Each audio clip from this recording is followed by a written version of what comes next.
Dr. Berg here again. Today we're going to talk about 7 dangerous nighttime bad habits that you need to avoid. Let's start with number 1. This is one that I think people know, the junk food carbs. I'm talking about the bread, pasta, cereal, crackers, biscuits, things like that. And of course, sugar right before bed. There's something that happens that really can throw off your sleep cycles. And the main hormone that works at night in little spikes called growth hormone gets blunted with this rise in blood sugar. Growth hormone is the main fat-burning hormone. It's the hormone that helps you repair the tissues, especially protein. It's the hormone that actually helps you gain muscle mass and has a lot to do with repair. And if you're going to shut that thing down with glucose, it can't work. And so that's one thing you need to know, especially if you're trying to lose weight. Let's say you had this incredible workout during the day. Well, you just nullified the results with that sugar right before bed. The other thing that happens when you eat sugar is it creates a spike in blood sugar. Typically, you're not eating through the night, right? This is the time that you fast. And then people wake up and have breakfast. They break the fast. And then usually they eat 3 meals with some snacks. And then they fast again at night. But if you're having sugar before bed, you are creating a roller coaster in blood sugar. What do you think that might do to your sleep? The purpose of sleep is basically to help you detoxify and actually clean up the body during this period of rest. And so you may find yourself getting up through the night, especially at 2 o'clock, maybe 3 o'clock, and it can just ruin your sleep. And then also in the morning, a lot of times people will have something called the dawn phenomena, which you have this spike in blood sugar in the morning that has to do with the liver making more sugar. The big problem with this is the next day, okay? You don't have the energy that you want. You wake up feeling groggy, you're feeling irritated, and anytime you have poor sleep, it's going to affect your blood sugar as well. So you're going to be looking around for something sweet and something to snack on if you didn't get a good night's sleep. And so you're setting yourself up for this entire pattern of going off your program, having a difficult time sticking to, just keeping off carbs. It makes it very difficult. Number 2, using screens or lights, especially blue or any light, 2 hours before you go to bed. You have to realize there's a hormone that actually puts pressure in your body to go to sleep, and that's called melatonin. Melatonin is suppressed with light, especially blue light. The function of melatonin is not just to help you go to sleep. Melatonin is a very powerful antioxidant. It's even more important than glutathione as far as detoxification and in helping repair DNA. Not to get into anything technical, but they measure kind of the intensity of a light by something called lux. And I want you to think of lux as kind of like how bright the light is. All it takes is 8 lux, just a tiny bit of light, to suppress melatonin. Your smartphone is about a 30 lux, and so you're really suppressing a lot of melatonin if you're in front of your cell phone. It's going to take longer and longer to get into the restful sleep cycles. And so we don't get the full benefits of hormone restoration, repair, DNA repair. And on top of that, this blue light suppresses the deep delta wave sleep and also something called the REM sleep. And if you even think about like shift workers, it's really, really hard on their body. Regular shift work is even considered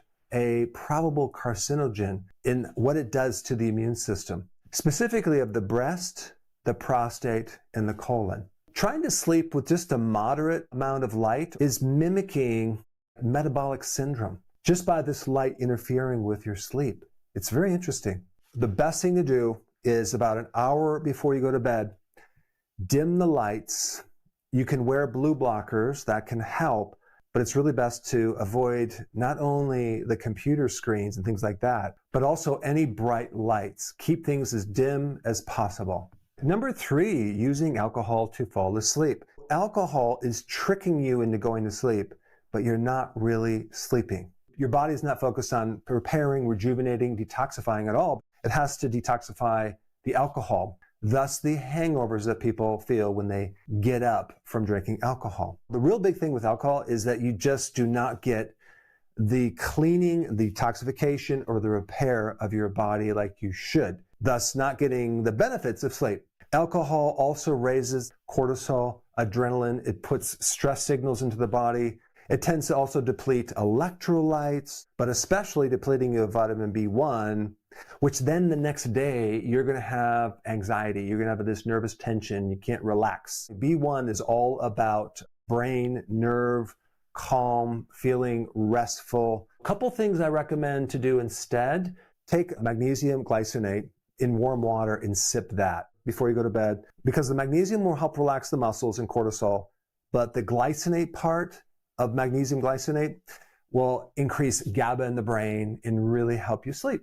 And maybe kombucha tea might also help you because it mimics the texture of beer. It has actually a slight bit of alcohol, but it's very, very, very insignificant. Don't use alcohol at night. Now, in the morning, totally fine, and I'm being very sarcastic. Let's get to number 4, late night junk food. I'm talking about mainly the seed oils, like fried foods. It could also be chips. A lot of times people need salt before bed and they consume chips and crackers, salty popcorn. But if it's potato chips fried in grease, the seed oils are inflammatory. And when you go to bed after you ate something either fried or with seed oils, it's going to be really hard in the gallbladder. You're going to go to bed bloated. Your digestion is going to send signals to your brain. It's time to wake up, and it's not going to help you go to sleep.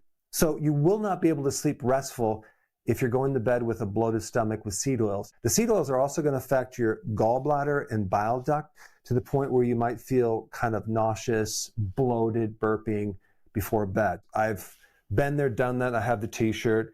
I used to live on fried foods more than most people. And so if you're eating a lot of oxidative seed oils, you're kind of neutralizing this melatonin to the point where it's going to lower the effect of what it's supposed to do, help you detoxify and repair your brain and body. One thing that I would highly recommend is you could just take sea salt and put a little bit in your mouth if you crave salt. Don't consume it with a chip because we don't need the carbohydrates. But a lot of people will sleep better if they have a little more salt. The best thing to do is at your dinner time earlier is to add a little more salt so you don't crave any salt at night. But when you're low in sodium, that alone can actually raise cortisol, believe it or not. And so seed oils also put the liver in overdrive. So if the liver is working hard to deal with that, it can't actually help you detoxify the rest of the body. Just notice the next time you have seed oils in the evening, just notice when you wake up in the morning how you feel. You probably are going to feel a lot more stiff and achy or inflamed because that's exactly what these seed oils do. They create inflammation. They're highly inflammatory. Number 5, taking sedating antihistamines or sleeping pills before bed. Now, my disclaimer is I'm not telling you not to take it. I'm just going to give you my 2 cents on it. Rarely are you going to feel rested when you wake up in the morning. So you're getting kind of a fake sleep, which is not a real rejuvenating, wonderful refreshment sleep that you should get if you use more natural things, because you're artificially using a drug to put you into a sedated state. And so you just kind of wake up feeling pretty groggy and very tired. There's been data and research to show that the side effects are less focus, concentration, and memory the next day. And also, the other thing is that it takes more and more of that drug to create the same effect. So you start off taking 1 pill, and then you need 2, and then 3, and then you might get some side effects after that. So I remember one time I was really desperate to go to sleep. I took some over-the-counter sleep medication. Not only did I not sleep, but I felt just kind of like dull and tired. I will never do that again. Next one is sleeping next to your cell phone. Some people sleep with their cell phone underneath their pillow or very close to their head. You have to realize that the charging cable and the phone both give off electromagnetic fields. This bad energy can affect your brain and also your ability to go through these sleep cycles. They also have a huge effect on blunting melatonin, again, inhibiting your ability to get tired and also sleep deeply and getting restorative sleep. There's been a lot of research in this area with phones too close to your ear when you're talking or in your pockets, but having them next to your head when you're sleeping is not a good idea. I would highly recommend putting your cell phone on airplane mode or keeping it away from your body when you're sleeping, and especially if you're recharging it. And the last one, just sleep deprivation itself, not getting enough sleep. I'm guilty of that. I would push myself because I had so much work to get done. I wanted to be productive. I thought if I just get more work done and sleep less, I'll be ahead of the game. With my physical body suffering from the years of just not sleeping and not getting enough sleep, trying to get by on 5 hours or 6 hours or even 6.5 hours is just not enough. You need actually more than 7 hours, like 7.5 to 8 would be ideal. I recommend 10 o'clock, 10:30, maybe 10:45, maybe 11 at the latest. But you have to realize when you start going to bed closer to 12, you kind of miss this whole circadian rhythm where you may start waking up more. Now you have to wait a period of time before you're tired again because your whole body is on this cycle. I mean, less than 6 hours of sleep creates a 70% drop in killer T cells.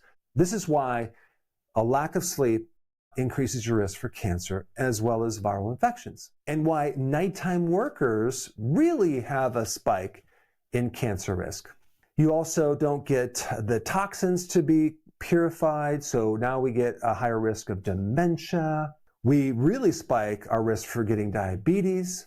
I mean, there's one research study that showed that 6 days of getting only 4 to 5 hours of sleep will give someone insulin resistance if they didn't have it before. And if they already had insulin resistance, it could actually make you into a pre-diabetic. Lack of sleep affects blood sugars that much. Many men, especially when they get older, start losing their testosterone, they develop erectile dysfunction.